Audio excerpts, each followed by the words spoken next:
భూమి తీసుకునేటప్పుడు నేను నా ఫ్రెండ్ని తీసుకొని వస్తా, నా ఫ్రెండ్స్ తో పాటు వస్తా అని చెప్తుంటారు. నేను ఒకటే చెప్తున్నా, మీరు భూమికైనా భార్య సెలెక్షన్ కైనా ఖచ్చితంగా అది మీ ఓన్ సెలెక్షన్ అయితే మాత్రమే హ్యాపీగా ఉంటుంది. చాలా మందికి తెలుసో తెలియకనో ఫ్రెండ్నో బంధువునో ఇంకొకరినో తీసుకొని వస్తారు.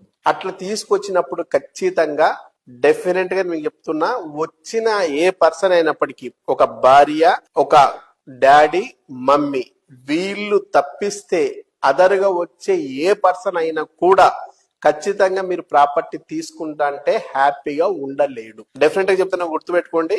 మీకు సంబంధించిన ఈ ఫ్యామిలీ మెంబర్స్, ఈ ముగ్గురు ఎవరైతే ఉన్నారో వీళ్ళకి తప్ప ఇంకా ఎవరు వచ్చినా కూడా మీరు ప్రాపర్టీ తీసుకుంటా అంటే వాళ్ళు హ్యాపీగా ఉండలేరు. ఇది మానవ నైజం.